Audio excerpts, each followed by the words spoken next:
Hello friends, chapter 5 आज देखेंगे NCERT का। इससे पहले के 4 चैप्टर हमने कंप्लीट किया है। चैप्टर 5 इसका नाम है तत्वों का आवर्त वर्गीकरण। तत्वों का आवर्त वर्गीकरण, पीरियोडिक क्लासिफिकेशन ऑफ एलिमेंट्स। अब इस चैप्टर में आगे बढ़ने से पहले मैं आपको 2 चीजें बता रहा हूँ। पहला तो ये कि आपके पास पीरियोडिक टेबल होना चाहिए। ये पीरियोडिक टेबल आवर्त सारणी होनी चाहिए आपके पास इस चैप्टर को पढ़ने के लिए। अगर आप अब पहले मैं ये आपको दिखा देता हूँ आवर्त सारणी दिखती कैसे है। तो आवर्त सारणी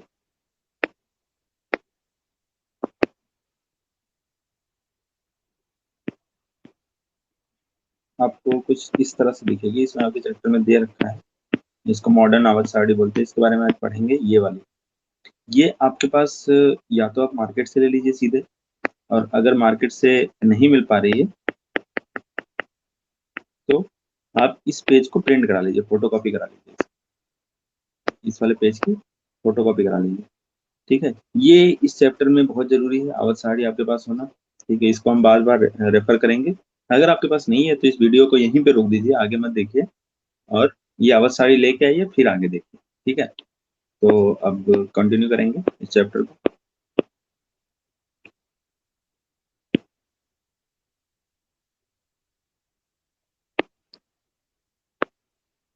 तो इसमें जो दूसरी बात मैं बताने वाला था, वो मैं आपको एक कहानी सुनाऊंगा इस चैप्टर से पहले। ठीक है, कहानी कुछ ऐसी है, वो कहानी भी है, उसमें कुछ क्वेश्चंस भी हैं।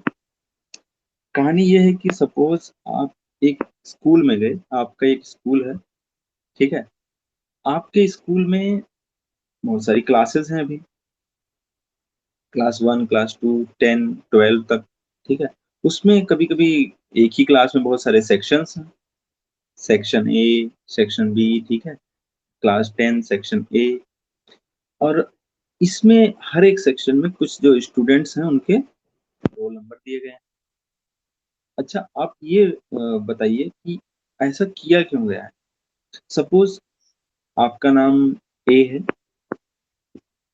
ठीक है, आपके पिताजी ने एक लेटर भेजा है आपको। आप स्कूल में हैं, आपके पिताजी ने एक लेटर भेजा है। ठीक है, पोस्टमैन आके स्कूल के गेट पे खड़ा हुआ है।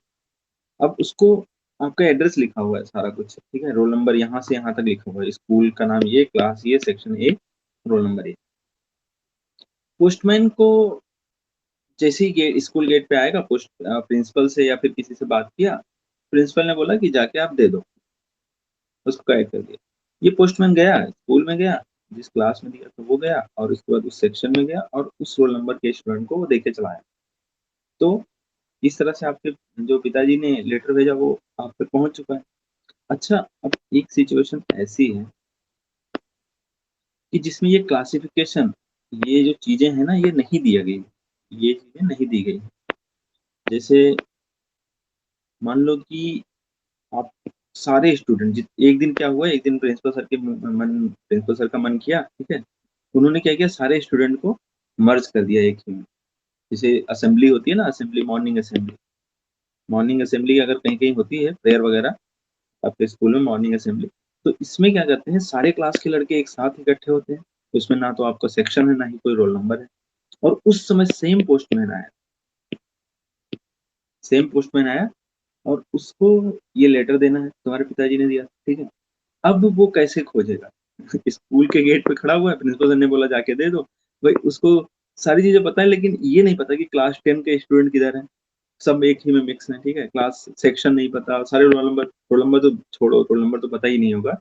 लेकिन अब उसको बहुत दिक्कतें होंगी, वो कभी भी उस स्टूडेंट तक पहुंच नहीं पाएगा, आप तक वो पहुंच नहीं पाएगा जिसका एड्रेस जिसमें लिखा हो। तो आपको एक बात यहाँ से समझ में आई कि जो ऑर्गेनाइजेशन है क्लासेस में, बहुत सारी क्लासेस में जो उनका क्लासिफिकेशन करते हैं। ठीक है, ये क्लासिफिकेशन बहुत जरूरी है। क्लासिफिकेशन बहुत जरूरी है किसी भी स्टूडेंट को आइडेंटिफाई करना। ठीक है, तो सबसे पहले जो स्कूल है उसको हम एक आवर्त सारणी मान लेगा, एक चार्ट मान ले। ठीक है, इसमें बहुत सारे क्लासेस हैं, ये क्लास मान लें, ठीक है? इसमें बहुत सारे सेक्शंस हैं, ठीक है? ऐसे और इसमें रोल नंबर लिखा हुआ है, roll number 1, roll number 2, roll number 3, roll number 4, roll number 5 और फिर रोल नंबर 6, 7 या 8 ऐसे लिखा हुआ है। अब मान लो अगर जैसे कि मैंने बताया आपको कि अब अगर स्टूडेंट के पास जाना है तो बहुत ईज़ी होगा इनको रखने। तो कुछ इसी तरीके से ऐसे ही धीरे-धीरे मतलब हम इसी सोच के साथ आगे बढ़ते हुए हमने क्या किया हमारे पास बहुत सारे एलिमेंट जो तत्व थे, एलिमेंट बहुत सारे ज्ञात थे, ठीक है? बहुत सारे मिश्रण, यौगिक ये सब हमें ज्ञात थे, ये सब 9th में आपने पढ़ा होगा, ठीक है? अब हमें ये भी पता है कि तत्व जो होता है वो एक प्रकार के परमाणुओं से मिलकर बने होते हैं। एक ही प्रकार का परमाणु जैसे हमने देखा सोडियम परमाणु, ठीक है? पोटेशियम परमाणु, ठीक है? कैल्शियम ये सब सारे तत्व हैं, ये इनके परमाणु हैं, ठीक है? आज तक हमें 118 तत्वों की जानकारी हो चुकी है, ठीक है? और जिसमें से 94 तत्व प्राकृतिक रूप से पाए जाते हैं। ये आपके जस्ट बस जानकारी के लिए याद रखने की ज़रूरत है। अब 118 तत्व हैं, ठीक है? अगर उनको किसी व्यवस्थित ढंग से, व्यवस्थित तरीके से नहीं रखा गया, तो फिर वही लफड़ा होगा कि पोस्टमैन आया, स्कूल में असेंबली में सारे लोग इकट्ठे खड़े हुए हैं, उसको पता ही नहीं चलेगा कि भाई लेटर किसके पास पहुँचा, ठीक है? तो इसी चीज़ को ध्यान में रखते हुए अव्यवस्थित चीज़ों को व्यवस्थित करने की जो प्रक्रिया शुरू हुई, बहुत पहले शुरू हुई, ठीक है? 1817 में आपको याद रखने की ज़रूरत नहीं है, कब शुरू हुई। लेकिन आप ये समझिए कि ऐसे प्रक्रिया को शुरू क्यों करना पड़ा, उनको व्यवस्थित क्यों करना पड़ा? क्योंकि उनका क्लासिफ़िकेशन हमें चीज़ों को समझने में आसानी देगा, हमें चीज़ों को एक साथ रखने में आसानी देगा, उनके प्रॉपर्टीज़ को आधार पे उनको हम अगर एक अच्छा इनका आधार क्या है? जैसे वहाँ पे आधार क्या था कि एक ही किताब पढ़ने वाले लोगों को एक क्लास में रखा गया, ठीक है? और कुछ एक समान क्षमता वाले जैसे कि क्लास सेक्शन ए बना दिया गया जिसमें ब्राइट रखे गए, सेक्शन बी बना दिया गया जिसमें थोड़ा-सा कम नंबर लाने वाले स्टूडेंट रखे गए। तो इनको एक ही क्षमता के आधार पे इस तरह से बँटवारा गया। फिर रोल नंबर तो उनका है ही, परमाणु क्रमांक। रोल नंबर यहाँ पे क्या है? परमाणु क्रमांक।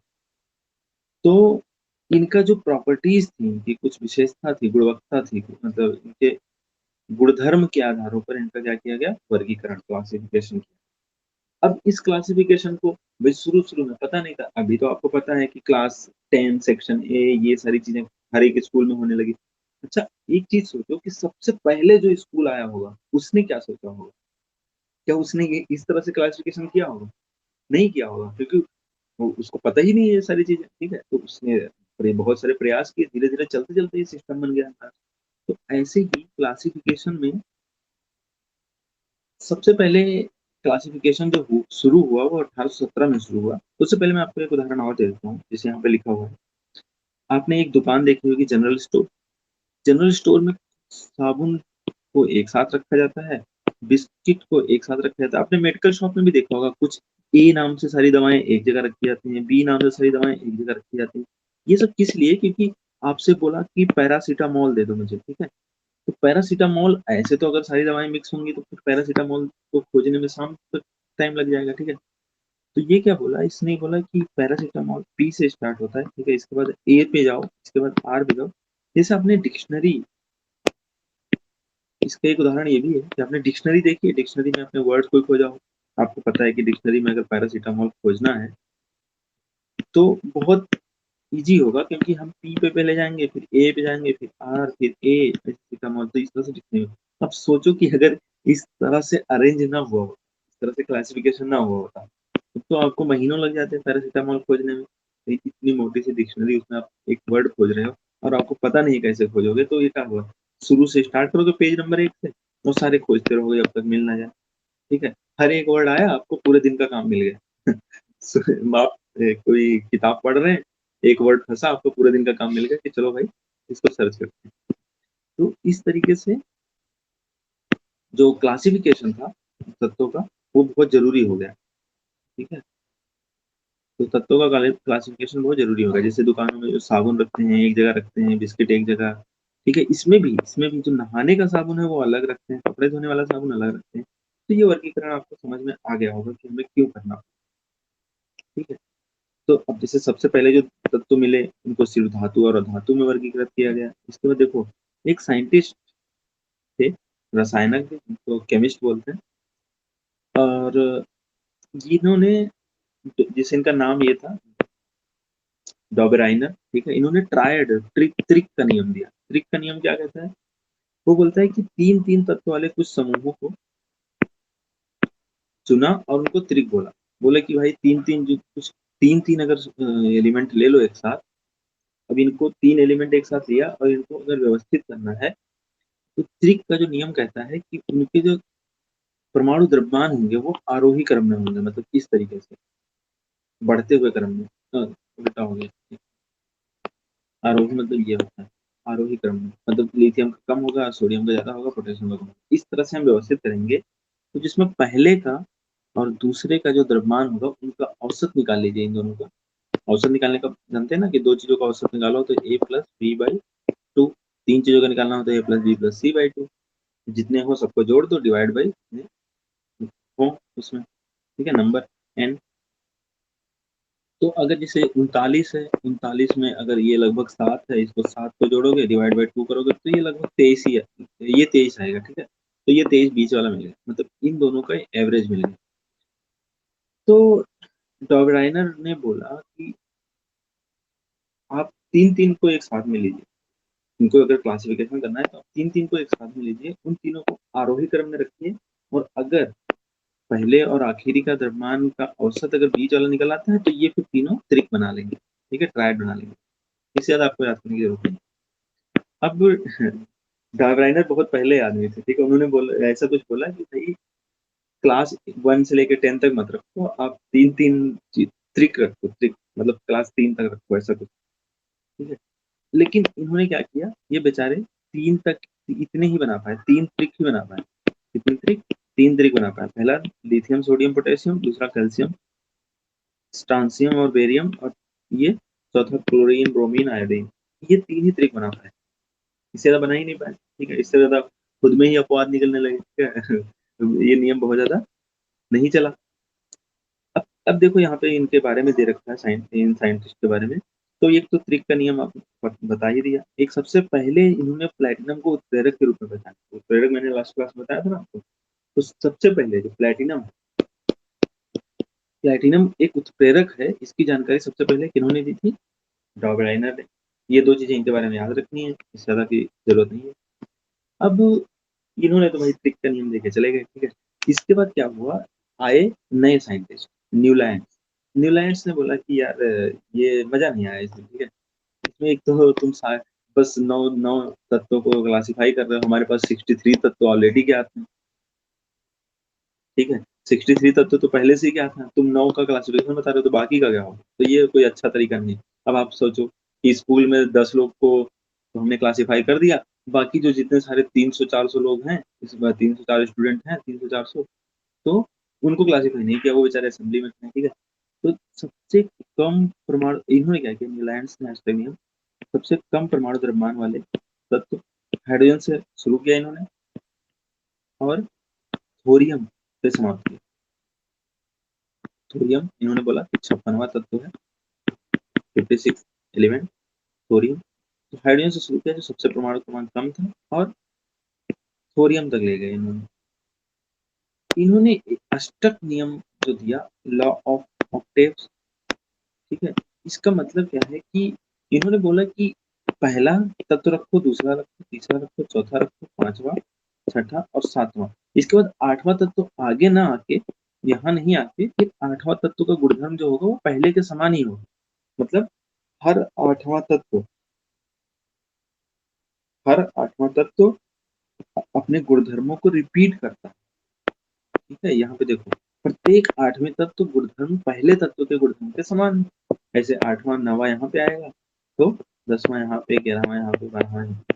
तो इस तरीके से इन्होंने ये चीज एक्सपेरिमेंट किया। एक्सपेरिमेंट करके इन्होंने ये पता लगाया कि भाई 8वां तत्व जो है वो तो पहले के समान ही गुणधर्म रखता है, तो इसको हम आगे रखने के बजाय इसको हम नीचे रख देते हैं इसके।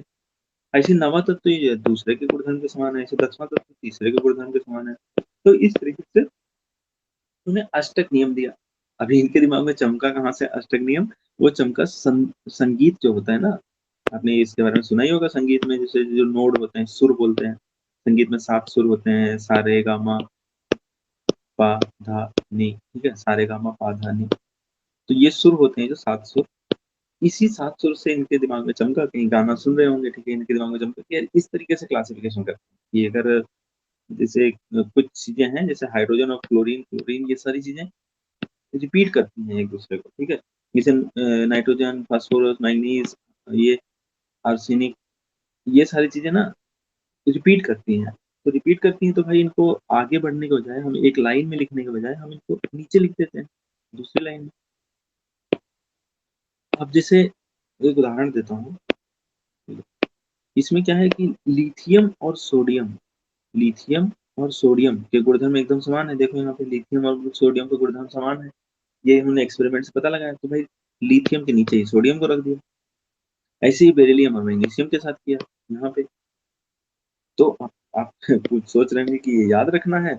नहीं, खुशी की बात है कि ये याद नहीं रखना, ठीक है? आगे संगीत के 7 सुर, इसके बारे में आप पढ़ लेना, ठीक है? ये आपके बस ये मनोरंजन के लिए है। अब न्यूलैंड्स का अष्टक नियम क्या बोलता है? न्यूलैंड का अष्टक का सिद्धांत केवल कैल्शियम तक ही लागू होता है, केवल कैल्शियम तक ही लागू होता है। क्योंकि कैल्शियम के बाद जो 8वाँ तत्व होते हैं, वो गुणधर्म उनका पहले तत्व से नहीं मिलता। तो भाई इनके में भी दिक्कत आ गई, ठीक है? इन्होंने मतलब जोश-जोश में आके बना तो दिया कि भाई पहला, दूसरा, तीसरा गाना तो सुन रहे थे, गाना सुनने के बजाय बाद इन्होंने ये अष्टक नियम दे दिया, लेकिन इनका अष्टक नियम है ना वो कैल्शियम तक ही लागू होता है। कैल्शियम के बाद वो रिपीट नहीं होता, जो उनका गुणधर्म था पहले से रिपीट नहीं होता, तो हम उसको नीचे नहीं रख सकते, ठीक है? न्यूलैंड ने कल्पना की थी कि केवल 56 ही तत्व हैं, 56 तत्व तक। न्यूलैंड ने सोचा कि यार हाइड्रोजन से शुरू करें, थोरियम तक जाएँ, 56 तत्व ही हैं तो क्लासिफाई करके खत्म, ठीक है?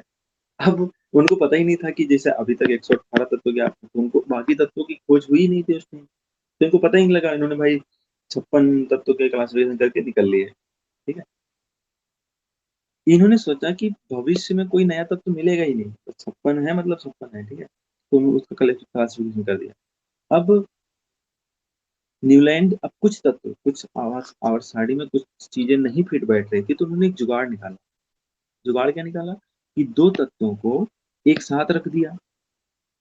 उनको दिक्कत आ रही थी, तो 2 तत्वों को इन्होंने एक साथ ही रख दिया क्लासिफिकेशन में, और कुछ असमान तत्वों को एक साथ स्थान में रख दिया, ठीक है? 2 तत्वों को जो कि असमान थे, उनको भी एक साथ रख दिया इन्होंने। जैसे कि उदाहरण के तौर पे कोबाल्ट और निकल को एक साथ रख दिया। फ्लोरीन, ब्रोमीन, आयोडीन, देखो यहाँ पे कोबाल्ट और निकल को इन्होंने क्लोरीन और ब्रोमीन के ही क्लास में रख दिया। 2-2 तत्व को एक ही चीज़ों में, यहाँ भी 2-2 तत्व को एक ही चीज़ों में रख दिया, देखो। और तो इस तरीके से इनकी कुछ कमियाँ थी। कमियाँ क्या थी? पहली कमी क्या थी? पहली कमी ये थी कि इन्होंने सिर्फ़ सोचा, इन्होंने ज़्यादा सोच ही नहीं पाए, ठीक है? इनका दिमाग उतना तक गया ही नहीं कि भाई आगे भी तत्वों की खोज हो सकती है। उन्होंने बोला कि 56 तत्व हैं, हमारा काम खत्म हुआ, ठीक है? हमने डिवाइड कर दिया। तो और दूसरी कमी ये थी कि इन्होंने 2 से 1 या 1 से अधिक तत्वों को एक ही जगह रख दिया। इसका मतलब यही है कि ज़्यादा दिमाग नहीं लगा हुआ, इन्होंने बोला कि कोई बात नहीं, क्लोरीन, क्लोरीन, ब्रोमीन के साथ ही रख देते हैं, कोबाल्ट और निकल। तो ये कोई अच्छा क्लासिफिकेशन नहीं माना, ठीक है? क्योंकि इनके कभी-कभी गुणधर्म भी अलग होते थे, फिर भी उनको नीचे रखते हैं। भाई आपने बोला कि गुणधर्म के आधार पे ही हम विभाजन कर रहे हैं। अ, 4, 5, 6, 7 और 8वें का गुणधर्म पहले से यहाँ पे मिल रहा है। अब फिर गुणधर्म नहीं भी मिल रहा है तब भी आप नीचे रख दे रहे हो। तो इसका मतलब कि मज़ा नहीं आया, ये क्लासिफिकेशन अच्छा नहीं लगा, ठीक है? तो बहुत सारे बाद के जो साइंटिस्ट हुए उन्होंने कहा नहीं, नहीं, नहीं हम कुछ और करेंगे, ये ऐसे नहीं चलेगा, ठीक है? तो तीसरी जो चीज़ थी, ये थी कि केवल हल्के तत्वों के लिए ही ये नियम लागू होता है। जैसे ही तत्व का जो नीचे हम जाते रहते, तत्व का भार बढ़ता रहता था, तो ये वाला प्रॉपर्टी रिपीटिशन वाला ना ये लागू नहीं होता, सिर्फ़ हल्के तत्वों के लिए था। ये तीसरी बात हो गई। चौथा ये था कि भैया नोबेल गैस तो अभी तक खोज हुई ही नहीं थी। नोबेल गैस कौन-कौन से हैं? हेनी, आर्कर, रक्सेरन, मतलब हीलियम, नियॉन, आर्गन, क्रिप्टॉन, ये सारी गैसों का खोज हुआ ही नहीं था। तो इनका तो क्लासिफिकेशन किया ही नहीं इन्होंने, ठीक है? तो इस तरह से अष्टक का जो सिद्धांत था वो इर्रेलेवेंट हो गया, इर्रेलेवेंट हो गया। मतलब अप्रासंगिक हो गया, अप्रासंगिक हो गया, ठीक है? तो ये सारी कमियाँ थी उनकी। कमियाँ थी तो भाई उसको दूर करने के लिए साइंटिस्ट ने कुछ और खोज की। इससे पहले हम आगे बढ़ने से पहले कुछ क्वेश्चन देखते हैं।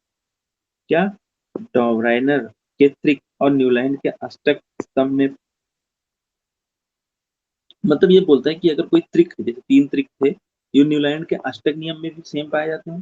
तो आप भाई दोनों को देखिए, आप बुक में उठाइए, त्रिक देख लीजिए तीनों कौन-कौन से हैं, लिथियम, सोडियम, पोटेशियम, ठीक है, क्लोरीन, ब्रोमीन, फ्रोमीन, ये सारे त्रिक देख लीजिए और इसको फिर न्यूटन के अष्टक नियम वाली सारणी में देख लीजिए।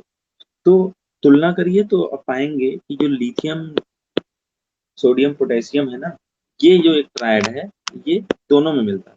अष्टक नियम में मिलता है और न्यूटन के, न्यूलैंड्स के इसमें अष्टक नियम में मिलता है और त्रिक में मिलता है। ये आपको चेक करना है। अब डॉबराइनर के वर्गीकरण में कुछ लिमिटेशंस थी, कुछ सीमाएँ थी, क्या थी?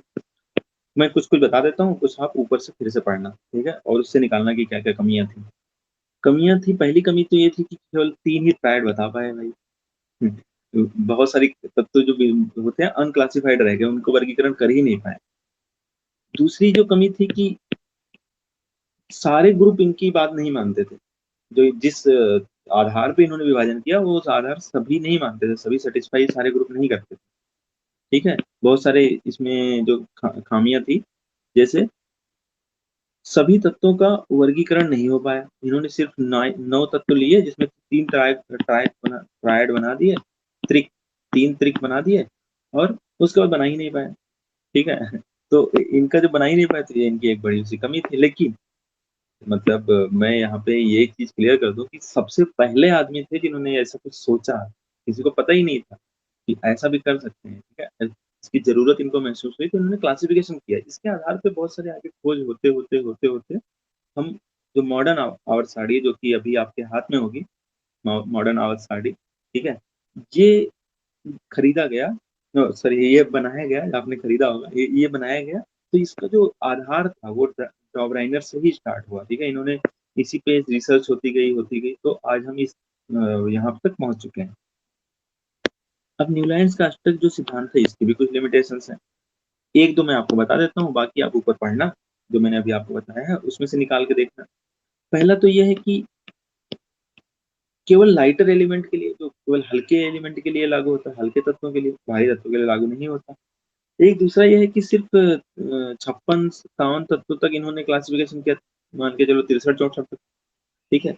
अब नोबल गैस को इन्होंने तो ध्यान ही नहीं दिया, नोबल गैस का खोज ही नहीं हुआ था, बाद में नोबल गैस की खोज हुई। तो इस तरह से न्यूटन के अष्टक नियमों की सीमाएँ हैं, लिमिटेशंस हैं, इनकी कमियाँ हैं, ठीक है? इन्होंने अच्छा नहीं कर पाए बहुत, लेकिन उन्होंने ट्राई किया काफ़ी अच्छा। इसके आधार पे मेंडलीफ अगले वैज्ञानिक थे, इन्होंने भाई कहा कि मैं भी कुछ करूँगा, जीवन में मुझे भी कुछ करना है। तो इन्होंने भी आवर्त सारणी का, मेंडलीफ नाम के साइंटिस्ट थे, इन्होंने भी आवर्त सारणी का के बारे में रिसर्च किया। अब इन्होंने क्या बोला कि उन्होंने अपनी सारणी में तत्वों को उनके गुणधर्म, परमाणु द्रव्यमान तथा रासायनिक गुणधर्मों के आधार पर व्यवस्थित किया। अब ये क्वेश्चन पूछा जाता है कि मेंडलीव का आवर्त सारणी का विभाजन जो था, व्यवस्थित करने का तरीका था, वो किन-किन चीज़ों पे आधारित था? पहले तो उनके प्रॉपर्टीज़, उनके गुणधर्म, दूसरा जो है वो एटॉमिक मास, ये इम्पोर्टेंट है, मास एटॉमिक मास जो परमाणु द्रव्यमान है, इस पे आधारित था और तीसरा जो उनका रासायनिक प्रॉपर्टीज़ है, ठीक है? मेन प्रॉपर्टी रासायनिक प्रॉपर्टी, तो एटॉमिक मास प्लस प्रॉपर्टीज़, इस पे आधारित था इनका, मेंडलीव का, ठीक है? मेंडलीव ने क्या बोला, ये तो आप इनके बारे में पढ़ लेना, इंटरेस्टिंग लगेगा। उनकी माँ को समर्पित करते हुए बोला था, उनकी माँ ने कुछ बोला था, तो यहाँ पे पढ़ लेना, आपको मज़ा आएगा, एक कहानी सी है। अब देखो, जब मेंडलीव ने अपना काम स्टार्ट किया, तो सिर्फ 63 तत्व थे। देखो, न्यूलैंड्स के समय पे सिर्फ 56 तत्व थे, तो उन्होंने तो अपना क्लासिफिकेशन कर दिया, 56 तत्वों तक ही सीमित रखा। इनके दिमाग में 63 तत्व थे, लेकिन इनको एक बात पता थी कि न्यूलैंड ने 56 तत्व थे ही और 56 का ही किया था विभाजन। उसके आगे और भी तत्व देखो, यहाँ से 56 से 7 तत्व और मिल गए। तो इन्होंने ये दिमाग लगाया कि यार आगे भी हो सकता है और भी तत्व मिल जाए। तो इन्होंने कुछ ऐसा काम किया जो, जिसकी बहुत ही बड़ाई की गई, बाद में बहुत ही सराहना किया गया। वो क्या है वो देखते हैं आगे। रासायनिक गुणधर्मों के अंतर्गत मेंडलीव ने तत्वों के ऑक्सीजन और हाइड्रोजन से जो अभिक्रिया किया, उनके यौगिक बने। जो तत्व, कोई भी तत्व ले लो, जैसे सोडियम है, पोटेशियम है, ठीक है? इनका हाइड्रोजन या ऑक्सीजन के साथ यौगिक बने जो उनके आधार पे इनका व्यवस्थापन, उनके आधार पे इसका अध्ययन किया, ठीक है। ऐसा क्यों किया? क्योंकि हाइड्रोजन और ऑक्सीजन जो है ये बहुत ही सक्रिय है और ये बहुत ही अधिकांश तत्वों में ये मिलते हैं, मतलब ऑक्साइड और हाइड्राइड। अब इन्होंने क्या किया कि समान भौतिक गुणधर्म वाले, जो भौतिक और रासायनिक गुणधर्म जिनके समान थे, उनको एक निश्चित, इन्होंने देखा कि यार जैसे ही मैं जाता हूँ 1, 2, 3, 4, 5 के बाद इसके बाद कुछ ऐसा होता है कि वापस से रिपीट होने लगता है ये सेम गुणधर्म। जैसे पहले के नीचे कोई दूसरा जो एलिमेंट आएगा न, तो वो ये गुणधर्म कुछ देर बाद रिपीट होते रहते हैं, ठीक है? तो एक निश्चित अंतराल बाद ये गुणधर्म वापस से रिपीट होते हैं। तो इनको एक लाइन में रखने के बजाय हम यहाँ से फिर से शुरू कर सकते हैं, यहाँ से रखने के बजाय तो इसे नीचे-नीचे कर सकते हैं, इनके गुणधर्म जितने रिपीट होते हुए। ऐसा कर सकते हैं ना? तो इन्होंने ये सोचा कि जो तत्वों के गुणधर्म हैं, वो उनके परमाणु द्रव्यमान, एटॉमिक मास, परमाणु द्रव्यमान, एटॉमिक मास पे निर्भर करते हैं। उनके जो गुणधर्म है वो एटॉमिक मास के आधार पे इनका विभाजन करते हैं, परमाणु द्रव्यमान के आधार पे। अब इन्होंने बोला कि एक छोटी सी सारणी बनाई, जैसे ये आवर्त सारणी, ये आपको याद रखने की जरूरत नहीं है, बस आप देख लीजिए कि किस तरह से उन्होंने बनाया था। इन्होंने पहली बात तो ये पूछा जाता है कि परमाणु द्रव्यमान के आधार पे बोला कि इनका जो गुणधर्म है वो रिपीट होते हैं, ठीक है? जैसे आवर्त, आवर्त का मतलब होता है रिपीटेशन, एक निश्चित समय बाद गुणधर्म में समानता रिपीट होना, ठीक है? इन्होंने 2 भाग में बाँटे। जैसे पहाड़ा आपने देखा होगा, टेबल, टेबल देखा है ना पहाड़ा, तो 2 1 जा 2, 2 2 जा 4, इस तरह से आप करते हैं। तो उसमें जो ये चीज़ें थी वर्टिकल चीज़ें, ऊर्ध्वाधर चीज़ें, ठीक है? इसको इन्होंने ग्रुप बोला, जैसे 8 ग्रुप यहाँ पे हैं। जो क्षैतिज पंक्तियाँ थी ये हॉरिज़ॉन्टल, इसको इन्होंने आवर्त बोला। आवर्त क्यों बोला? क्योंकि ये चीज़ें रिपीट हो रही थी। जैसे उन्होंने देखो यहाँ पे हाइड्रोजन रख दिया, इसके बाद जब लिथियम की नंबर आई तो लिथियम को देखा कि हाइड्रोजन के जैसा ही है तो इसको भाई नीचे ही रखना पड़ेगा। फिर बेरियम हाइड्रोजन जैसा, लिथियम जैसा नहीं था तो इसको अलग, फिर बोरॉन, कार्बन, इनके मास बढ़ते गए, नाइट्रोजन, क्लोरीन। इसके बाद देखा कि जब सोडियम का नंबर आया तो ये फिर से रिपीट कर रहे हैं, ठीक है? मैग्नीशियम, एल्यूमीनियम, ऐसे ही इन्होंने क्लासिफिकेशन करते गए, जो भी रिपीट करता गया उसको नीचे रखते गए, ऐसे ही, और जो द्रव्यमान बढ़ता गया तो उनको इधर रखते गए, ठीक है? तो इस तरीके से देखा कि कार्बन का जो, अब इस तरीके से इन्होंने क्या देखा, इस तरीके से देखा कि जो कार्बन है, कार्बन और सिलिकॉन है, ठीक है? इन दोनों की प्रॉपर्टी भी रिपीट हो रही है। ऑक्सीजन और सल्फर है, इनकी प्रॉपर्टी भी रिपीट हो रही है, तो ये भी नीचे आ गए, ठीक है? ऐसे-ऐसे। अब हुआ क्या, आपके दिमाग में एक क्वेश्चन आ रहा होगा कि क्या याद रखना है? तो खुशी की बात है कि याद नहीं रखना। मैं आपको आवर्त एक बार दोबारा समझा देता हूँ। जैसे आपने नंबर देखा है ना 1 से 100 तक, 1 से 100 तक गिनती आपने देखी है, ठीक है? कहीं लिखी हुई आपने बचपन में पढ़ी होगी। उसमें ऐसे लिखा होता है गिनती 2, 3, 4, 5, 6, 7, 8, 9, 10। इसके बाद 11 को यहाँ पे लिखते हैं। अच्छा 11 को यहीं पे क्यों नहीं लिखते? एक तो लंबा हो जाएगा, दूसरा चीज़ ये भी है कि 10 के बाद एक चीज़ होती है जो बहुत इम्पोर्टेंट होती है। देखो 11, 12, 13, 13, 14, ठीक है, 15, ऐसे ही आगे 20। तो यहाँ पे अगर देखो तो ये 1 2 3 4 5 ये 9 तक रिपीट ही हो रहा है। यहाँ भी देखो 1 2 3 4 5 9 तक रिपीट हो रहा है। बस आगे 1 ही तो लग रहा है। ऐसे आगे 2 2 लगा दो। बचपन में गिनती लिखे होंगे ना ऐसे। 2 2 लगा दिया और उसके बाद 1 2 3 4 5, ठीक है, 6 7 8 ऐसे लिख दिया। तो ये भी चीज़ें देखो ये रिपीट हो रही हैं। तो ये चीज़ें बार-बार रिपीट हो रही है ना, ये 10 गिनती के बाद, 10 तक, हर 10 के बाद ये 11वें नंबर पे बार-बार रिपीट हो रही है। तो इन्हीं को बोलते हैं आवर्त। आवर्त मतलब बार-बार रिपीट होना। जो गुणधर्म बार-बार एक निश्चित समय अंतराल के बाद रिपीट हो रहे हों, दोहरा रहे हों, तो उनको क्या बोलेंगे? आवर्त। समझ में आ गया होगा। अब देखते हैं कि अचीवमेंट्स, इनकी जो मेंडलीव ने आवर्त सारणी दी उनकी अचीवमेंट्स क्या है, ठीक है? इन्होंने क्या किया, जो अधिक द्रव्यमान वाले तत्व,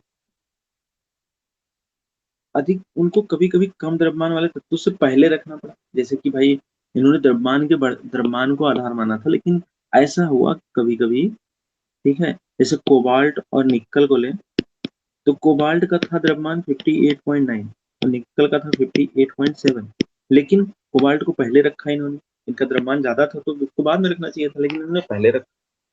ठीक है, क्यों रखा पहले? जिससे कि समान गुणधर्म वाले तत्वों को एक साथ रखना, मतलब कोबाल्ट का जो गुणधर्म था वो ऊपर से नीचे तक इसे सारणी में जो आते हुए ये इसकी समानता को मेंटेन करते हुए इन्होंने बोला कि भाई ये कोबाल्ट जो है वो इसी ग्रुप में आना चाहिए, निकल इसके बाद वाले में आना चाहिए क्योंकि इसका गुणधर्म ऐसे होता है। तो इसीलिए इन्होंने कोबाल्ट को पहले रखा जबकि इसका द्रव्यमान ज्यादा। ठीक है, और अब आया वो मजे की बात जो उन्होंने उन्होंने मेंडलीफ ने अपने पहले वाले जो साइंटिस्ट थे उनसे सीखी थी। ठीक है, तो क्या सीखा था उनसे कि भाई उन्होंने तो 56 के थे तत्व ज्ञात थे, 56 को विभाजित करके निकल लिए। मेंडलीफ के टाइम पे 63 तत्व थे, इन्होंने 63 को ही नहीं, इन्होंने बीच में कुछ खाली जगहें छोड़ दी, कुछ रिक्त स्थान छोड़ दिया। रिक्त स्थान क्या ये भूत थे या जादू था? ये न तो जादू था ना भूत था, एक अनुमान था, इनका एक प्रिडिक्शन था कि भाई इस जगह पे जो खाली जगह छोड़े हैं ना, यहाँ पे भविष्य में जो तत्व खोज होंगे वो यहाँ पे रखे जाएंगे। ये गुणधर्म इन्होंने ये रिक्त स्थान जो छोड़ा नहीं, इनकी बहुत बड़ी अचीवमेंट थी, बहुत बड़ी बात थी रिक्त स्थान छोड़ना, क्योंकि यही जो रिक्त स्थान है ना, इससे क्या हुआ आगे जो साइंटिस्ट आया कहे यार यहाँ तो खाली जगह है, इसका मतलब यहाँ पे तो एक तत्व होना चाहिए। तो इस चीज ने इनको इंसेंटिव दिया, इंसेंटिवाइज किया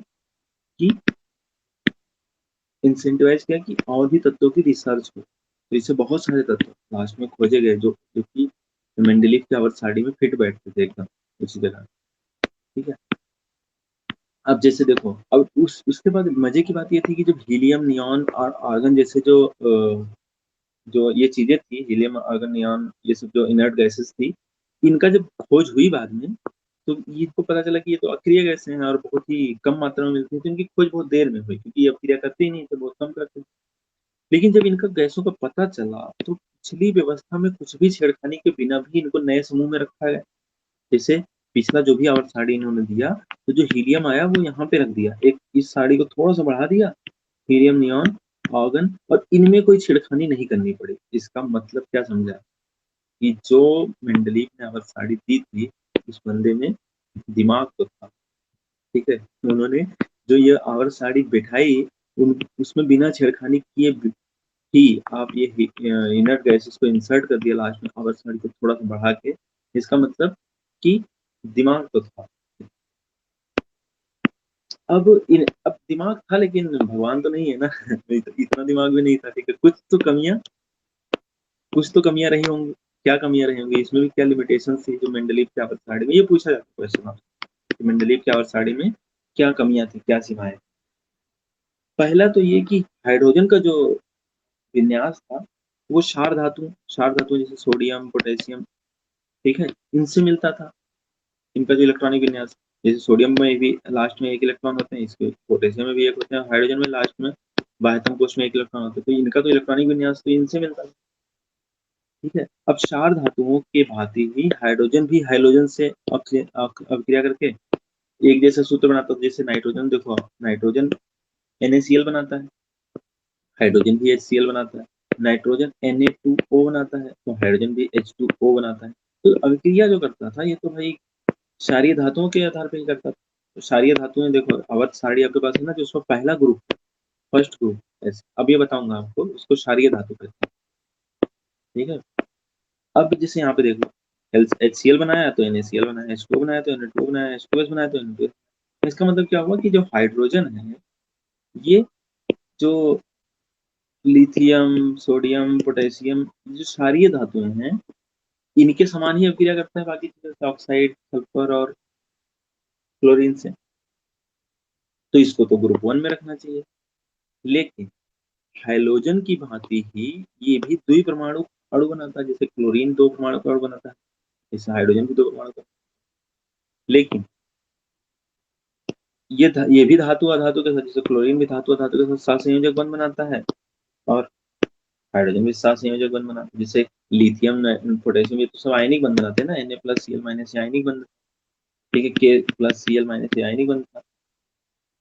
तो देखा गया कि भाई ये तो क्लोरीन जैसा भी बिहेवियर कर रहा है, ठीक है? ऐसे ही मतलब हाइड्रोजन के साथ, हाइड्रोजन मतलब क्लोरीन, क्लोरीन, ब्रोमीन, ठीक है? इनके साथ भी ये सेम बिहेवियर कर रहा है, अब इसको तो 7वें ग्रुप में रखना चाहिए।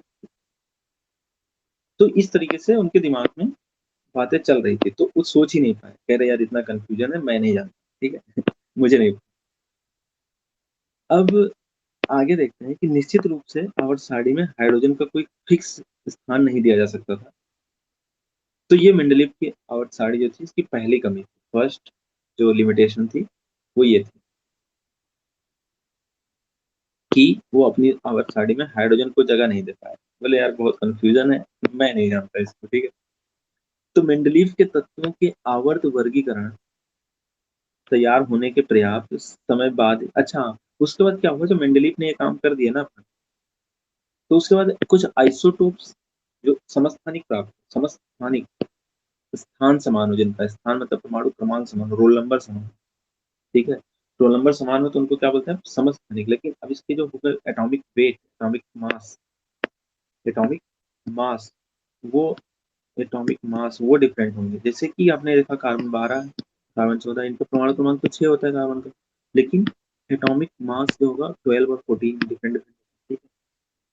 तो समस्थानिक किसको बोलते हैं? आइसोटोप्स। किसी तत्व के समस्थानिकों के रासायनिक गुणधर्म समान होते हैं, लेकिन उनके परमाणु द्रव्यमान क्या होते हैं? डिफरेंट होते हैं। परमाणु क्रमांक या रासायनिक गुणधर्म समान होते हैं, लेकिन एटॉमिक मास जो होता है वो डिफरेंट होता है। एटॉमिक मास होता है वो डिफरेंट, जैसे कार्बन 12, कार्बन 15, ठीक, क्लोरीन 35, क्लोरीन 37, इसका परमाणु क्रमांक 35 है, इसका 37। तो ये 35 है, लेकिन इसका जो 17 है, इसका परमाणु क्रमांक और परमाणु भार कितना है? 35 और 37 अलग अलग है। तो एटॉमिक मास अलग अलग है, एटॉमिक नंबर समान है, परमाणु क्रमांक समान है, तो इनको बोलते हैं आइसोटोप्स। अब इसमें दो क्वेश्चन पूछ रहा है, ठीक है? क्वेश्चन ये पूछ रहा है कि देखो, क्वेश्चन ये पूछ रहा है कि उनके परमाणु द्रव्यमान अगर अलग अलग हैं, तो मेंडलीव ने बोला कि भाई परमाणु द्रव्यमान के आधार पे हम चीजें व्यवस्थित कर रहे हैं। परमाणु द्रव्यमान के यहाँ पे अलग अलग है, 35 इसका 37 है, तो क्या आप इसको अलग अलग रखोगे? है तो दोनों क्लोरीन, ठीक है? अगला क्या है कि रासायनिक गुणधर्म तो समान है, तो क्या आप एक ही जगह रख दोगे? अगर एक ही जगह रख दोगे फिर तो आपका फिर जो आपने बोला था कि ये नहीं नहीं हम परमाणु द्रव्यमान के आधार पे रखेंगे, तो यहाँ तो आपका बात गलत हो जाएंगी। तो ये असमंजस की स्थिति, तो ये दूसरी कमी थी कि समस्थानिकों का इन्होंने स्थान नहीं बता पाए, क्योंकि उनको खोज भी नहीं हुई थी, इसके बारे में सोच भी नहीं पाए। भाई जो चीज है थी ही नहीं उसमें, उसके बारे में क्या सोच? लेकिन कमी तो कमी थी, ठीक है, इन्होंने नहीं बता। ये दूसरी कमी थी। तीसरी एक कमी थी कि एक तत्व से दूसरे तत्व की ओर बढ़ने पर परमाणु द्रव्यमान जो है वो नियमित रूप से नहीं बढ़ता। मैंने बताया ना, कोबाल्ट को और निकल को ले तो कोबाल्ट को इन्होंने पहले रखा था जबकि इनका परमाणु द्रव्यमान ज्यादा था। तो एक निश्चित नियमित रूप से नहीं बढ़ रहा है परमाणु द्रव्यमान। भाई परमाणु द्रव्यमान के आधार पर अगर रख लो तो एक निश्चित तरफ से बढ़ना चाहिए परमाणु द्रव्यमान, तो ये नहीं बढ़ रहा है। तो इसीलिए ये अनुमान लगाना कठिन हो गया कि दो तत्वों के बीच जो थे, जैसे मान लो इसका 58 है और जो उन्होंने खाली जगहें छोड़ रखी थी, वो खाली जगहों कितने तत्व यहाँ पे खोज हो सकती है, क्योंकि अब आप ये भी नहीं कह रहे हो कि भाई यहाँ पे द्रव्यमान बढ़ते हुए क्रम में रहेगा, अब हो सकता है इसका द्रव्यमान कम भी हो या इसका द्रव्यमान ज्यादा भी हो। तो कितने तत्वों की खोज हो सकती है ये नहीं बता पाए। तत्वों की खोज होगी इन्होंने फ्यूचर में ये बता दिया खाली जगह छोड़ के, लेकिन कितने तत्वों की खोज होगी ये नहीं बता पाए। ये थी इनकी तीसरी कमी। उन्होंने बहुत अच्छा काम किया, लेकिन उनकी कुछ कमियां तो रह गई, क्योंकि आगे के साइंटिस्ट ने दूर किया। उससे पहले हम कुछ क्वेश्चन ले लेते हैं। पहला बोलता है क्वेश्चन कि मेंडलीव की आवर्त सारणी का उपयोग करके निम्न तत्वों के ऑक्साइड के सूत्र का अनुमान कीजिए। अब देखो, जो पोटेशियम है वो अगर आवर्त सारणी में आप देखेंगे मेंडलीव की, तो वो पोटेशियम ग्रुप 1 में रखा गया है। तो ग्रुप 1 में रखा गया, इसका मतलब इसका ऑक्साइड कैसे बनेगा? K2O। पोटेशियम के ऊपर +1 चार्ज हो गया और ऑक्सीजन पे -2 चार्ज, तो के इनको अगर यहाँ पे तिरछा गुणा कर दीजिए तो K2O बन गया। अब इसे कार्बन कार्बन का हमने देखा कि ग्रुप 4 में रखा गया, तो ये CO2 बनाएगा, यहाँ पे -2 तो यहाँ पे 4 हो गया, यहाँ पे +4 तो CO2 बनाएगा। प्लस चार्ज और माइनस चार्ज बराबर नहीं, ऐसे ही एल्यूमिनियम ने Al2O3 बनाया, सिलिकॉन ने SiO2 बनाया और बेरियम ने BaO बनाया, बेरियम ऑक्साइड। तो इस तरीके से हमने देखा कि ऑक्साइड से इनका रिएक्शन ऐसे होता है। नेक्स्ट क्वेश्चन है कि गैलियम के अतिरिक्त और कौन से तत्वों का पता चला है जिनका मेंडलीफ ने अपने सारणी में खाली स्थान, मतलब एक तो हो गया गैलियम। अब से क्वेश्चन पूछा जाए कि भाई मेंडलीफ ने जो जगहें छोड़ी थी, कौन से ऐसे तत्वों की खोज हुई है जो इन जगहों में फिट बैठते हैं। तो एक तो हो गया गैलियम, वो तो क्वेश्चन में दे ही रखा है। फिर हो गया germanium, Ge germanium, gallium Ga germanium, ठीक है। Scandium, scandium. तो इस तरीके से तत्वों की खोज इनकी जो खाली जगहें दे रखी थी उनकी वजहों से वो इनकी वजह से हुई थी। ये उदाहरण देना। इसके बाद अगला क्वेश्चन है कि मेंडलीफ ने अपनी आवर्त सारणी को तैयार करने के लिए कौन सा मापदंड अपनाया। तो वो मापदंड था एटॉमिक मास। ये इंपॉर्टेंट है, एटॉमिक मास को इन्होंने प्रॉपर्टी मान के उसका क्लासिफिकेशन किया मेंडलीफ ने। क्वेश्चन ये है कि आपके अनुसार उत्कृष्ट गैसों को अलग समूह में क्यों रखा गया, क्योंकि ये अनरिएक्टिव थी, ठीक है। अनरिएक्टिव थी, इसका मतलब कि रिएक्शन इनका नहीं हो पाया, बहुत कम रिएक्शन करती थी। तो जो रिएक्शन कम करती थी उनका एक तरह से अष्टक पूरा था, या यूं कहें कि बाहरी कक्षाओं में इलेक्ट्रॉन की जो संख्या थी वो पूर्ण थी, इसलिए इनको अलग ग्रुप में रखा गया, ठीक है। अब तो देखते हैं कि आधुनिक आवर्त सारणी, जो मॉडर्न आवर्त सारणी जो आप अभी आप ले रखते हैं, जो मार्केट से खरीद के लाए हैं या फोटोकॉपी कराए होंगे, तो ये आवर्त सारणी जो आधुनिक आवर्त सारणी है, इसके बारे में देखते हैं। ये मोजले मोजले एक साइंटिस्ट थे जिन्होंने बोला कि भाई परमाणु द्रव्यमान को हटा दो, इसकी जगह पे परमाणु संख्या ले लो तो काम बन सकता है, ठीक है। परमाणु द्रव्यमान को हटा के अगर परमाणु संख्या ले लो तो काम बन सकता है। जो पहले की कमियां थी, जैसे जो मेंडलीफ में कमियां रह गई हैं, अगर परमाणु द्रव्यमान को परमाणु क्रमांक से रिप्लेस कर दो तो काम हो जाएगा। तो इन्होंने क्या बोला कि जो तत्वों के गुणधर्म है वो उनकी परमाणु संख्या के आधार पे, बारंबारता जो उनकी रिपीट होती है, आवर्त रिपीट होता है, आवर्त फलन होता है, उनकी जो परमाणु, मेंडलीफ ने बताया एटॉमिक मास, मेंडलीफ ने बताया एटॉमिक मास, परमाणु द्रव्यमान।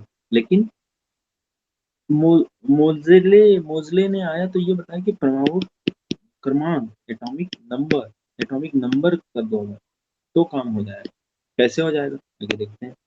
कि जो एटॉमिक नंबर होता है ये बेसिकली एटॉमिक नंबर ही बताता है कि हमारे जो परमाणु के नाभिक में है वो कितने प्रोटॉन है, ठीक है। अब अगर परमाणु संख्या के आरोही क्रम में व्यवस्थित करो तो जो वर्गीकरण प्राप्त होता है उनको आधुनिक आवर्त सारणी कहते हैं। तो आधुनिक आवर्त सारणी मतलब परमाणु संख्या के आधार, परमाणु संख्या मतलब एटॉमिक नंबर के आधार पे अगर हम विभाजन करें तो जो आवर्त सारणी मिलती है वो कौन सी आवर्त सारणी है, मॉडर्न आवर्त सारणी, आधुनिक आवर्त सारणी, ठीक है। अब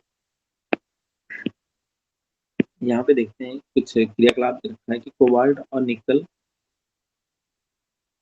का स्थान कैसे निर्धारित किया गया। अब देखो कोबाल्ट का परमाणु क्रमांक है 27। वहाँ पे दिक्कतें आ रही थी ना, कोबाल्ट का परमाणु भार ज़्यादा था, फिर भी पहले रख दिया गया। अगर परमाणु क्रमांक के आधार पे करो तो कोबाल्ट का है 27, निकल का है 28, और कोबाल्ट का भाई कम है निकल से, तो इसको पहले रखा जाएगा। तो बात फिक्स हो गई कि परमाणु क्रमांक के बढ़ते क्रम में रखा जाएगा भाई। तो आयरन का जैसे 26, इसका 27 परमाणु क्रमांक, इसका 28, तो बढ़ते क्रम में हो गया। तो ये बात उनकी सॉल्व हो गई। समस्थानिक, समस्थानिक में मैंने आपको बताया समस्थानिक किसे कहते हैं, जिनका एटॉमिक नंबर सेम हो, एटॉमिक मास डिफरेंट हो, मतलब परमाणु क्रमांक सेम है, परमाणु भार डिफरेंट है। अब मेंडलीव बता नहीं पाए थे कि भाई समस्थानिकों को कैसे रखें, यहाँ पे इन्होंने बता दिया मोजले ने कि एटॉमिक नंबर अगर ले लो तो कार्बन 12 हो या कार्बन 14 हो, इससे क्या मतलब है, ठीक है। दोनों का परमाणु क्रमांक 6 है तो भाई दोनों एक ही जगह रहेंगे, क्योंकि एटॉमिक नंबर दोनों का सेम है, तो इनको अलग से जगह देने की जरूरत नहीं है। ये साफ हो गया मामला, तो दूसरी कमी दूर कर दी। तीसरी क्या क्वेश्चन पूछा है कि क्या 1.5 परमाणु क्रमांक वाला भी तत्व तो हाइड्रोजन और हीलियम के बीच में रखा जा सकता है। तो नहीं रखा जा सकता, क्योंकि परमाणु संख्या जो है वही नंबर ऑफ प्रोटॉन और नंबर ऑफ इलेक्ट्रॉन होती है। प्रोटॉन अगर मान लो कि कार्बन की परमाणु संख्या 6 है तो इसमें 6 प्रोटॉन और 6 इलेक्ट्रॉन होंगे, ठीक है। 6 प्रोटॉन और 6 इलेक्ट्रॉन होंगे तो तो फिर 1.5 प्रोटॉन का कोई मतलब नहीं है ना। आधा प्रोटॉन क्या होता है? भाई 1 प्रोटॉन, 2 प्रोटॉन, 3 प्रोटॉन का जो नंबर होगा वो इंटीजर होना चाहिए, ठीक है? तो इस तरीके से पॉसिबल नहीं है। 1.5 समान संख्या पॉसिबल नहीं है। नेक्स्ट पूछा है कि आपके अनुसार आवर्त जो आधुनिक आवर्त सारणी है, उसमें हाइड्रोजन को कहाँ रखना चाहिए? तो हाइड्रोजन का ग्रुप 1 में रखना चाहिए, क्यों? क्योंकि जो वैलेंस इलेक्ट्रॉन है ना उसमें 1 है और 1 वैलेंस इलेक्ट्रॉन को जो सोडियम, पोटेशियम, लिथियम इनका जो परमाणु क्रमांक है, ये भी 1 है। इनका 1 नहीं, इनका जो बाहरी कक्षा में इलेक्ट्रॉनों की संख्या है वो 1 ही है, तो इसलिए इनको ग्रुप 1 में रखना चाहिए, तो वो भी प्रॉब्लम सॉल्व हो गई। तो तीनों कमियाँ यहाँ पे दूर हो गई।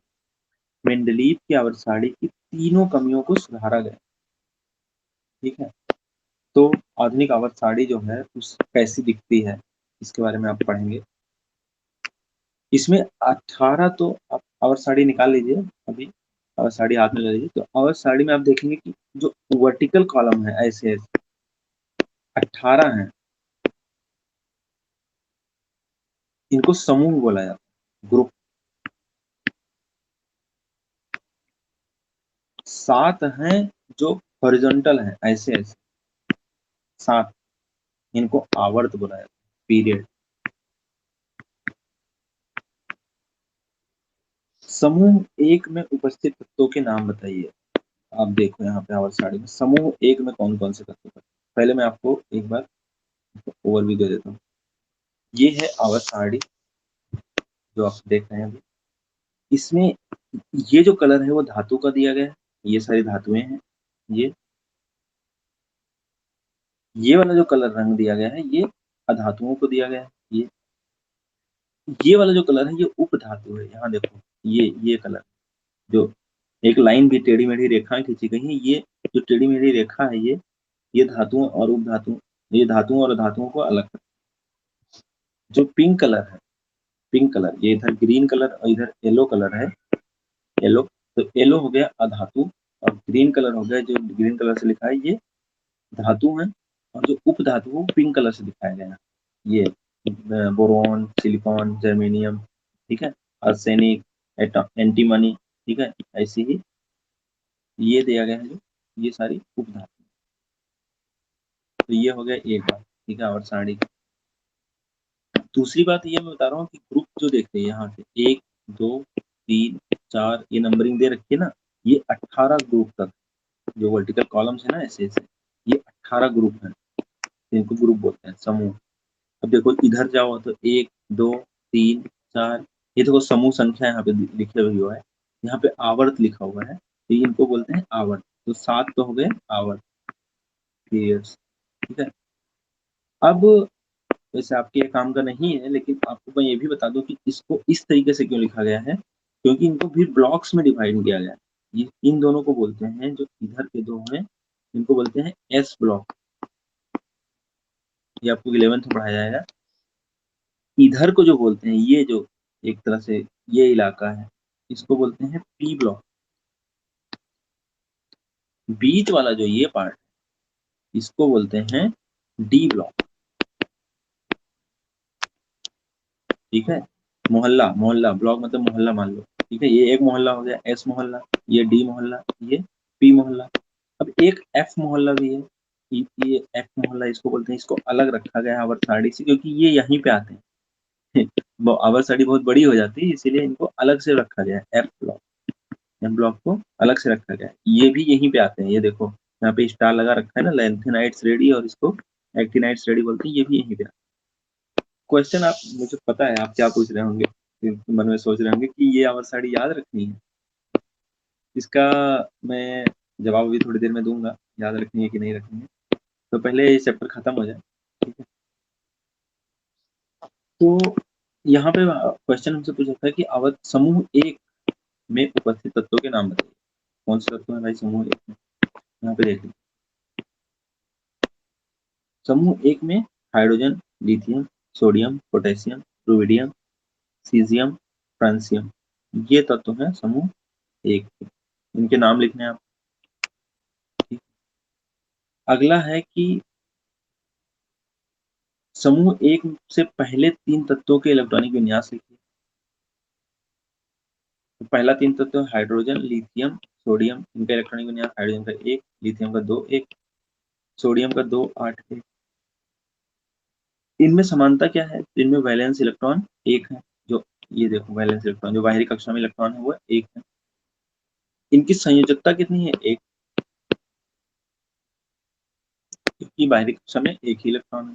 ठीक है, अब यहाँ पे देखिए कि एक ही समूह के सभी तत्वों की संयोजकता इलेक्ट्रॉनों की संख्या समान है। जैसे देखो ये इसकी विशेषताएं हैं। जैसे मैं बेरियम, मैग्नीशियम, कैल्शियम, स्ट्रांसियम ये वाली लूँ ना एक ही समूह, तो इनकी संयोजकता है 2, इसकी संयोजकता है 1। अब जैसे ये है, इसकी संयोजकता है 3, इसकी संयोजकता है 4, फिर इसकी संयोजकता 3, घटती जाती है 2, 1 और इसकी संयोजकता ये बांधवन नहीं बनाती। अब देखो 1 से संयोजकता 4 तक बढ़ी, फिर संयोजकता घट के 1 हो गई वापस से। तो इसको बोलते हैं। अब इसमें जो गुणधर्म होते हैं वो 2 तरीके से अध्ययन करते हैं। एक तो ये बोलते हैं लेफ्ट टू राइट, ये हो गया लेफ्ट और ये हो गया राइट। लेफ्ट टू राइट, इधर बोलते हैं top to bottom, top to bottom, बाएं से दाएं, ऊपर से नीचे। इधर बोलते हैं बाएं से दाएं और इधर ऊपर से नीचे। इस तरह से अध्ययन करते हैं। तो देखते हैं अभी, जैसे क्लोरीन, जो ग्रुप 17 के तत्व हैं। देखो क्लोरीन, ग्रुप 17 देखिए, जिसके तत्व इनकी संयोजकता कितनी है? 1। यानी कि बाहरी कक्षा में इलेक्ट्रॉन समान है, बाहरी कक्षा में 7 इलेक्ट्रॉन है। ठीक है, अब तो 7 ही इलेक्ट्रॉन है, लेकिन होगा क्या? जैसे क्लोरीन में देखो, क्लोरीन का है 9, तो इसमें होंगे 2, 8, 2 और 7, इसका इलेक्ट्रॉनिक विन्यास होगा। क्लोरीन का इलेक्ट्रॉनिक विन्यास होगा, क्लोरीन का 17 है तो 2, 8, 7। तो इसमें देखो इसमें 2 ही कोश हैं, L और M, सॉरी K और L।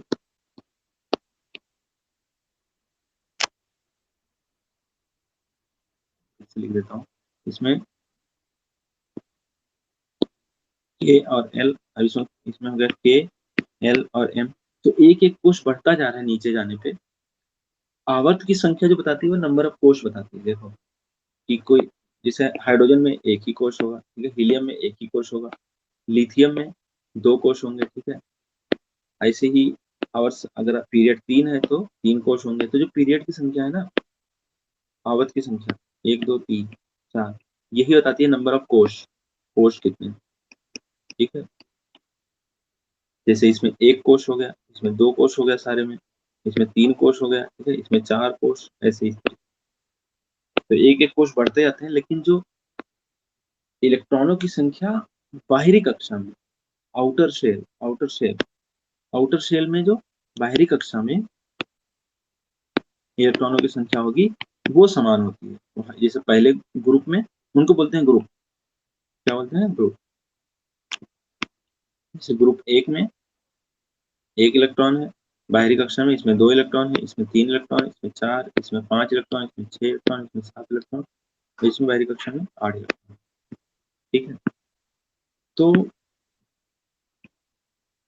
यहाँ पे क्वेश्चन पूछा गया है कि इनका आपको इलेक्ट्रॉनिक विन्यास लिखना है, तो इसको छात्र स्वयं करें। ठीक है, इनका इलेक्ट्रॉनिक विन्यास मैंने आपको बहुत बार बता दिया।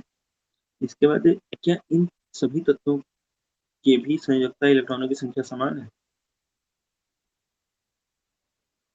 तो क्वेश्चन है नहीं, क्योंकि लिथियम में बाहरी कक्षा में 1 ही इलेक्ट्रॉन है संयोजकता। ठीक है, बेरियम में 2, ऐसे बोरॉन में 3, कार्बन में 4, नाइट्रोजन में 5, ऑक्सीजन में 6, ऑक्सीजन नाइट्रोजन की संयोजकता होगी 3, ऑक्सीजन की 2, क्लोरीन की 1 और नियॉन की संयोजकता 0। तो क्या इनमें कोशों की संख्या समान है? तो हाँ, क्योंकि ये सेम पीरियड, सेम आवर्त के ये सारे एलिमेंट हैं, तो आवर्त में कोशों की संख्या समान होती है। सब में कितने कोश होंगे? लिथियम जैसे 3 है तो इसके 2 और 1, 2 कोश होंगे। ये सारे सेकंड आवर्त के पीरियड 2 के एलिमेंट्स हैं, तो इनकी कोशों की संख्या कितनी होगी? 2, K कोश और L कोश। तो इसी बात को यहाँ पे लिखा भी हुआ है। लिखा क्या हुआ है देखो, इन दूसरे आवर्त के, ये दूसरा आवर्त, सेकंड आवर्त के तत्वों की संयुक्ता इलेक्ट्रॉनों की संख्या तो डिफरेंट डिफरेंट है। किसी में एक, जैसे लिथियम में 1 है, बेरिलियम में 2 है, लेकिन कोषों की संख्या समान है, मैंने बताया K और L। तो आवर्त में, आवर्त सारणी में बाएं से दाएं जाने पर यदि परमाणु संख्या में इकाई की वृद्धि होती है तो संयुक्ता इलेक्ट्रॉनों की संख्या भी इकाई के साथ बढ़ती है। जैसे परमाणु क्रमांक लिथियम का 3 था, बेरियम का 4 था। लिथियम का 3 परमाणु क्रमांक, बेरियम का 4। तो 1 बढ़ा यहाँ पे, तो इनकी संयुक्ता अगर 1 है तो इनकी संयुक्ता कितनी हो जाएगी? 2। तो यहाँ भी संयुक्ता में भी 1 बढ़ जाएगा। और यहाँ पे वही चीज दे रखा है कि अगर कोष की संख्या समान हो तो आवर्त समान होते हैं। एक ही आवर्त के एलिमेंट में कोषों की संख्या समान होती है। जैसे नामक अल्जीब्रा क्या आएगा ये।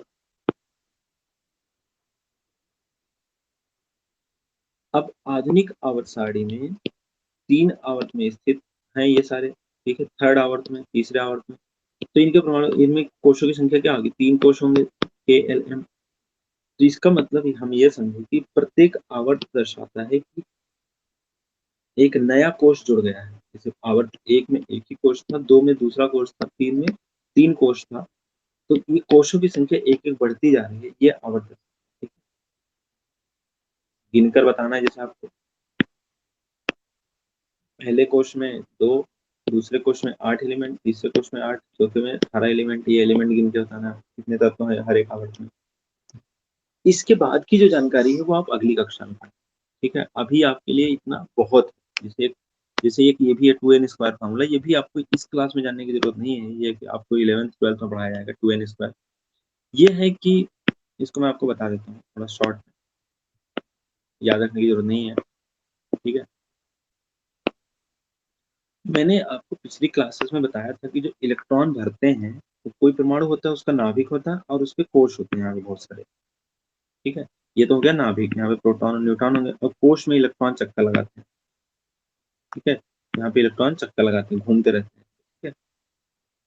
तो जो कोष होते हैं, इनमें सबसे जो अंदर वाला कोष होता है उसको बोलते हैं के, फिर उसके बाद अगले को एल, फिर एम, फिर एन। आपने चक्रव्यूह देखा है ना, महाभारत में आपने चक्रव्यूह देखा होगा। चक्रव्यूह में यहाँ पे अंदर कुछ लोग होते हैं, इसके चक्रव्यूह के जो चारों तरफ ऐसे सर्कल बना होता है, ऐसे पहला, फिर दूसरा, फिर तीसरा। तो इसी तरीके से क्या होता है, यहाँ पे के, एल, एम, एन, ये कोष होते हैं। ये पहला कोष है, दूसरा, तीसरा और ये चौथा कोष। ऐसे बहुत सारे कोष हो सकते हैं। तो ये बोल रहा है कि पहले कोष में अधिकतम कितने इलेक्ट्रॉन हो सकते हैं? 2, क्योंकि 2n स्क्वायर होता है, n बराबर 1 रख दिया। दूसरे कोष में n बराबर यहाँ पे 2 रख दो, तीसरे में 3 रख दो, चौथे में 4 रख दो। तो यहाँ पे ऐसे आएगा कि पहले में 2 इलेक्ट्रॉन अधिकतम रख सकते हैं, दूसरे में 8, तीसरे में 18, चौथे में 32 अधिकतम इलेक्ट्रॉन हो सकते हैं चौथे कोष में। इसके बाद की जो जानकारी है वो अगली कक्षाओं में पढ़ेंगे, उच्च कक्षाओं में, 11th और 12th, ठीक है। अब आवर्त सारणी में जो तत्वों की स्थिति है उससे क्या पता चलता है कि अब क्रियाशीलता कितनी है, जैसे कितने बंध बनेंगे, ठीक है, कैसे बंध बनेंगे। ये किस बात पे निर्भर करेगा कि संयुक्ता इलेक्ट्रॉन कितने हैं। भाई कितने बंध बनेंगे कैसे पता चलेगा? सोडियम है, पोटेशियम है, ठीक है, क्लोरीन है, ये सब, इसमें एक इलेक्ट्रॉन देने की क्षमता है, इसमें एक इलेक्ट्रॉन लेने की क्षमता है। तो इनकी संयुक्ता एक एक है। जैसे कार्बन की संयुक्ता हमने पिछली क्लास में पढ़ा था कि कार्बन की संयुक्ता 4 है, तो ये 4 बंध बना सकते हैं, ठीक है। कितने बंध बनेंगे, कैसे बंध बनेंगे, ये सब निर्भर करता है कि संयोजकता कितनी है, ठीक है, संयोजकता इलेक्ट्रॉनों की संख्या। अगला पढ़ेंगे कि आधुनिक आवर्त सारणी की प्रवृत्ति, ट्रेंड्स। अब ये ट्रेंड्स आपको याद रखना है। जैसे संयोजकता क्या है, तो संयोजकता, जब आप आवर्त सारणी में, संयोजकता पहली बात तो आपको मैंने पिछले क्लासेस में बताया है कि संयोजकता क्या है, वो इलेक्ट्रॉनिक विन्यास निकालिए और जो बाहरी कक्षा में अष्टक पूरा करने के लिए जितने इलेक्ट्रॉन देने पड़ते हैं, जितने इलेक्ट्रॉन लेने पड़ते हैं, ये इसको संयोजकता बोलते हैं।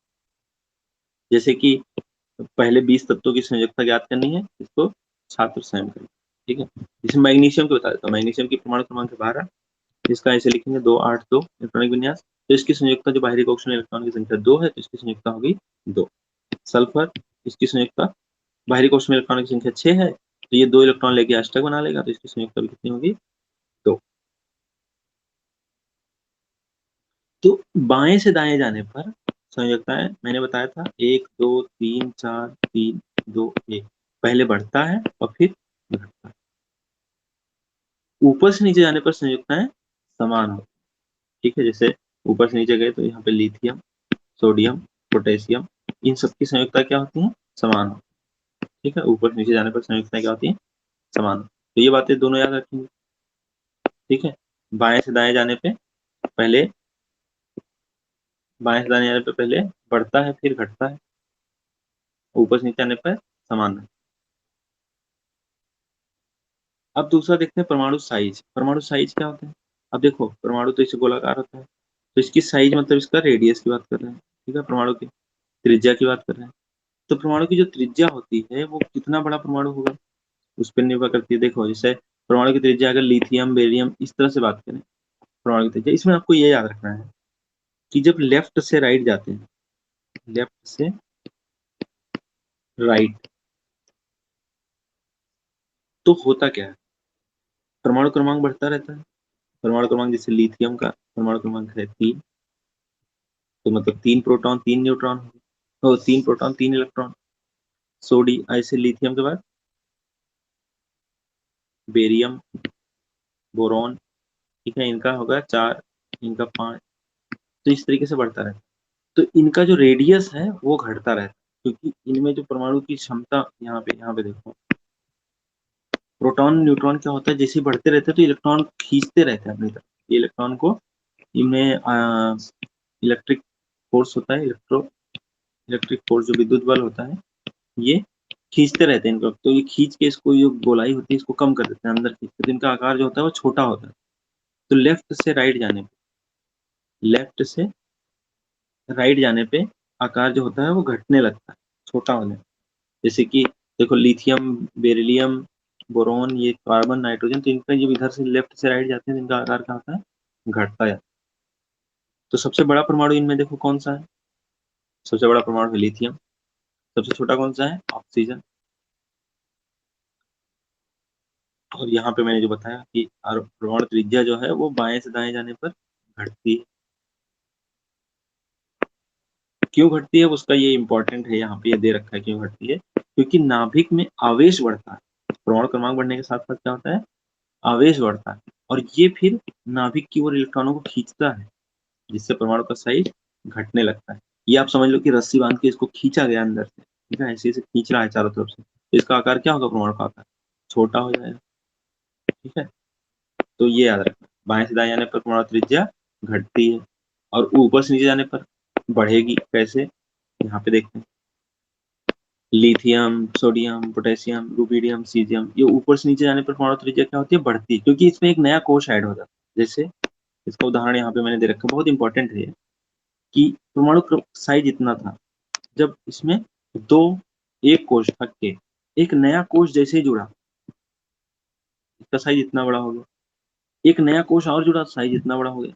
एक नया कोश, तो नीचे जाने पर कोशों की संख्या बढ़ती रहती है, तो इस कोशों की संख्या बढ़ने के साथ साथ क्या होता है? परमाणु का साइज बढ़ता रहता है। समझ में आ गया? ठीक, तो नीचे जाने पर साइज बढ़ता है परमाणु का, क्योंकि नीचे जाने पर एक नया कोश जुड़ जाता है, और इससे नाभिक का सबसे बाहरी कोश, जो नाभिक है और सबसे बाहरी कोश, ये इनकी दूरी बढ़ती जाती है। ठीक है, तो अब होता है कि मेटेलिक प्रॉपर्टी, जो धात्विक और अधात्विक गुण है, उसको देखते हैं।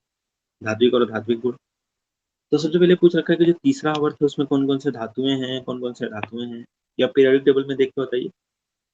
तो पीरियोडिक टेबल में अगर देखेंगे तो मेटल जो है वो सोडियम, मैग्नीशियम, एल्यूमिनियम, ये सारे मेटल हैं तीसरे आवर्त में। तीसरे आवर्त में नॉन मेटल है, ये phosphorus, sulphur, chlorine, argon. Argon वैसे इनर है, इनर्ट गैस है, लेकिन इसको भी हम अधातु मान लेते हैं। और जो सिलिकॉन है ना, ये मेटेलॉइड है। मेटेलॉइड मतलब उपधातु है।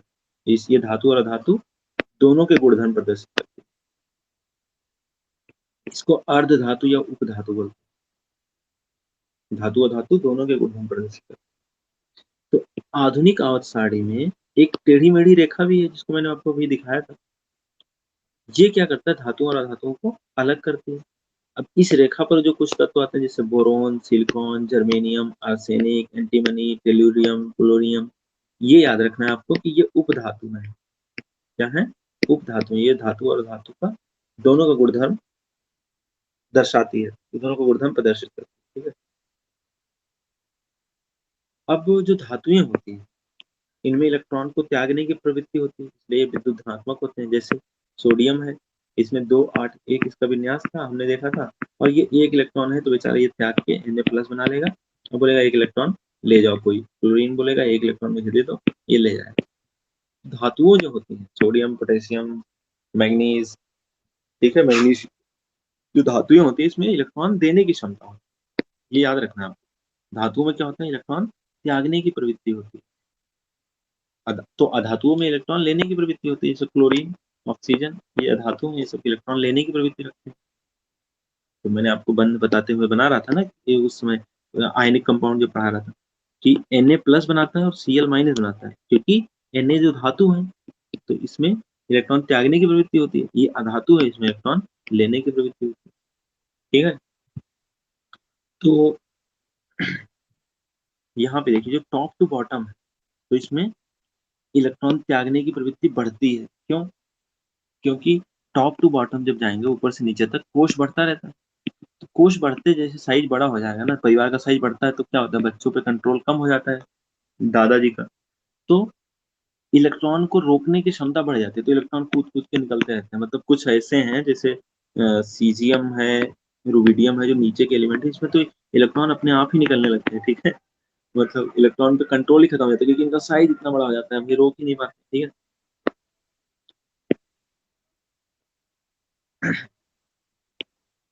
तो टॉप टू बॉटम क्या होता है?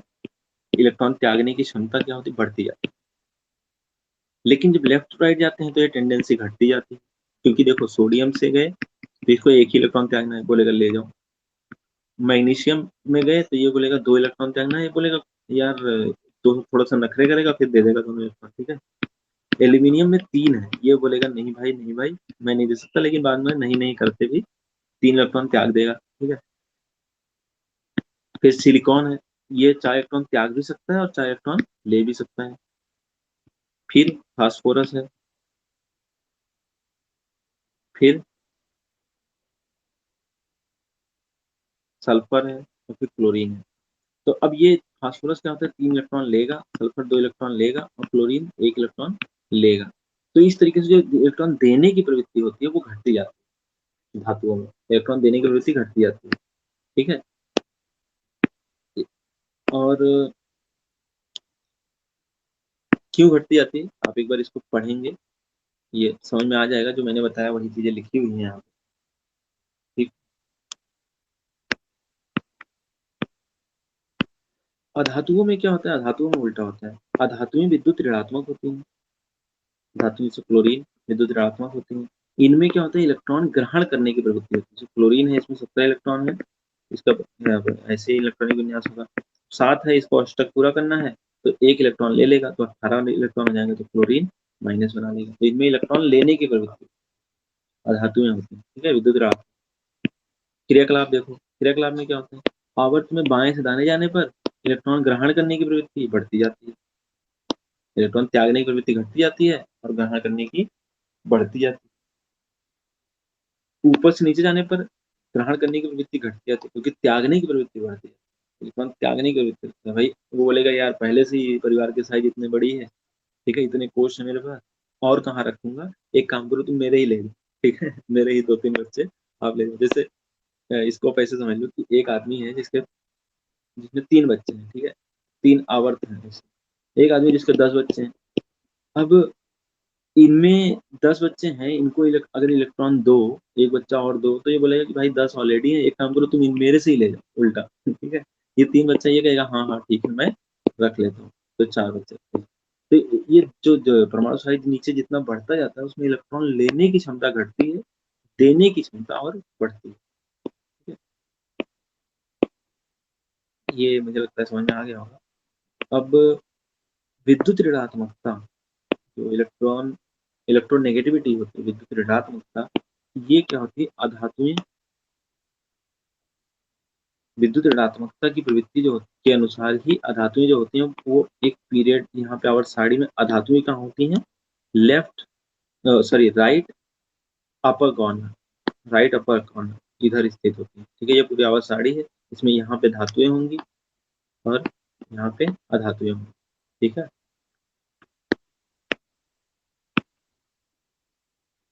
अब कुछ क्वेश्चन कर लेते हैं। क्वेश्चन यहाँ पे ये बहुत इंपॉर्टेंट, जो आधुनिक आवर्त सारणी है उसमें मेंडलीव की आवर्त सारणी की किन किन विसंगतियों, जो कमियां थी उनको दूर किया गया। तो पहली कमी थी कि हाइड्रोजन का स्थान नहीं फिक्स था, तो आधुनिक आवर्त सारणी ने बोला कि भाई इसको ग्रुप 1 में रखा जाए। कैसे, हमने ऊपर देखा है। आइसोटोप्स की दिक्कतें जो थी उनको सॉल्व कर दिया, क्योंकि यहाँ पे एटॉमिक नंबर को हमने आधार माना, एटॉमिक मास को नहीं। तो एटॉमिक नंबर आइसोटोप्स में सेम ही होते हैं, एटॉमिक मास डिफरेंट होते हैं। तो एटॉमिक मास अगर नंबर सेम है तो उनको अलग से स्थान देने की जरूरत नहीं है, वहीं पे स्थान दे दें। जैसे कार्बन 12 कार्बन 14 का हमने उदाहरण देखा।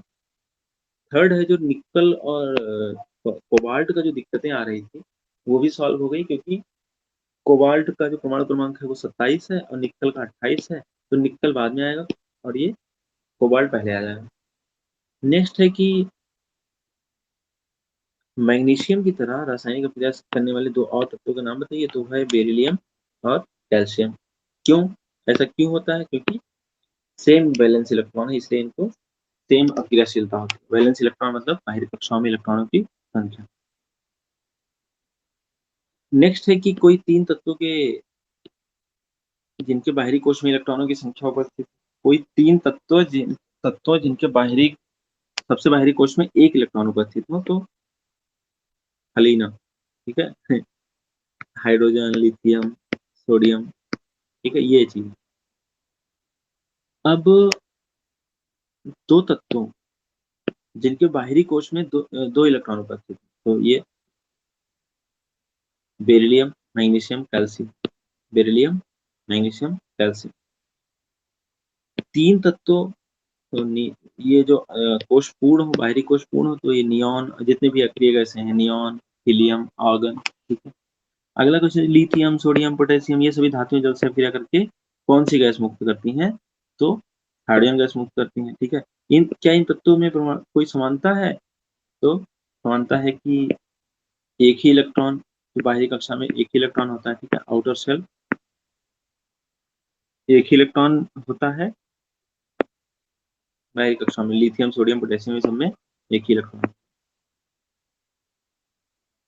हीलियम एक अक्रियाशील गैस है, जबकि नियॉन अक्रिया अत्यंत कम करते हैं। इनके परमाणु की कोई समानता है, तो इनका अष्टक पूरा होता है, इसलिए ये नहीं अभिक्रिया। ठीक है, आवर्त सारणी में सबसे पहले 10 तत्वों में कौन कौन सी धातुएं हैं, तो लिथियम, अगर आप देखेंगे तो लिथियम और बेरिलियम यही दो धातुएं हैं पहले 10 तत्वों में। ठीक है, यहाँ पे देखिए कि किन तत्वों की धात्विक अभिलक्षण सबसे अधिक है, तो वो है बेरिलियम। क्यों, क्योंकि धात्विक अभिलक्षण अगर लेफ्ट इधर से आवर्त सारणी में जैसे देखो, ये बेरिलियम और ये सारे जो तत्व दिए गए हैं ना, ये लेफ्ट से राइट जाने पे धात्विक लक्षण घटते जाते हैं।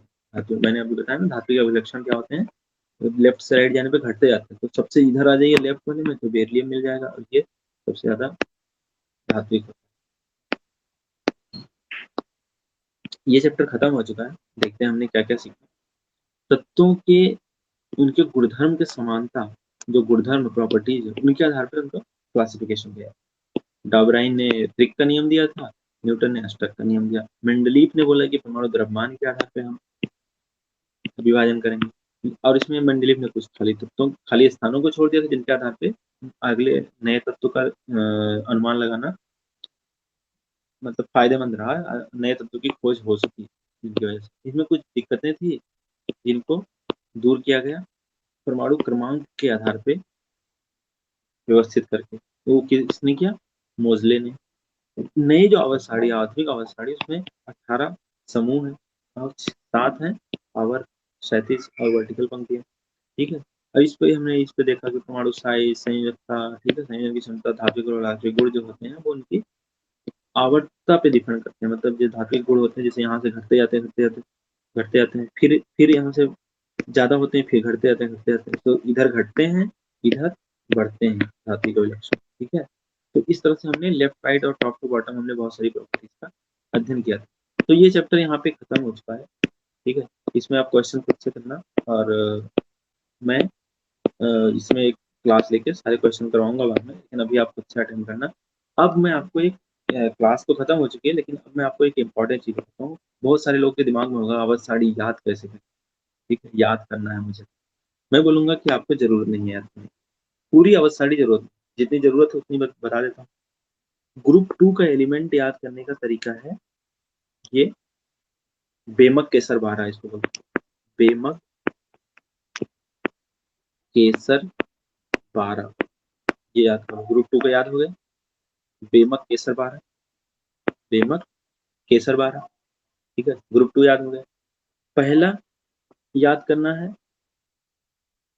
हलीना, ठीक है, करब, करब से फरार, इसको कब्र बहुत लोग बोलते हैं, कब्र से फरार, ठीक है। हलीना, हलीना,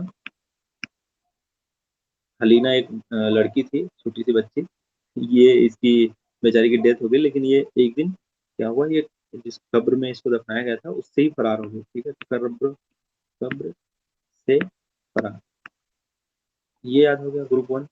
ग्रुप 2 याद हो गया, बेमक केसर बारह, ठीक है। अब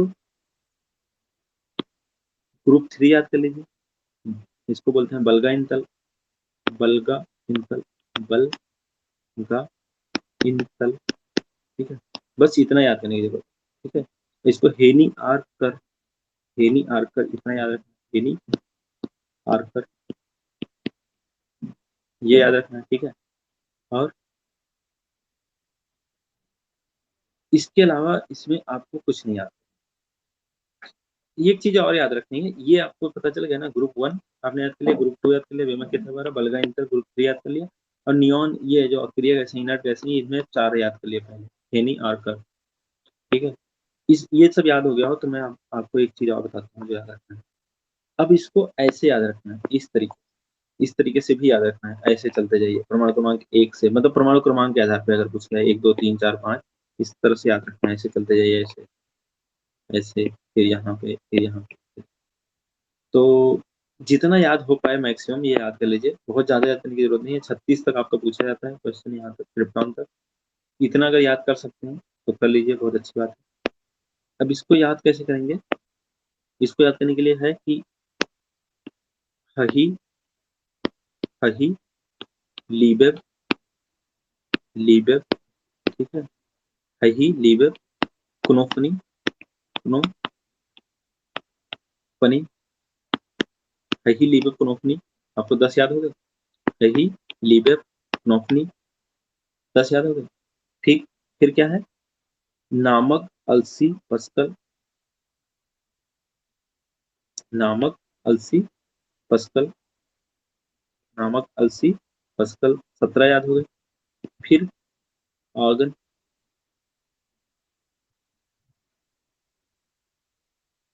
बस इतना याद रखना है, 18, ठीक है।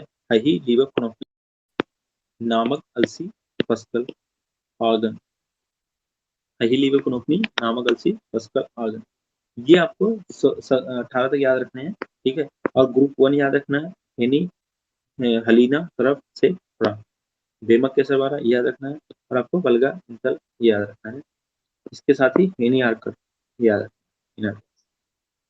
तो यहीं के साथ ये क्लास समाप्त करते हैं। अब आपका केमिस्ट्री यहाँ पे खत्म हो चुका है, नेक्स्ट क्लास में हम बायोलॉजी शुरू करेंगे जो सेकंड पार्ट है, और उसके बाद हम फिजिक्स देखेंगे, ठीक है। तो मिलते हैं।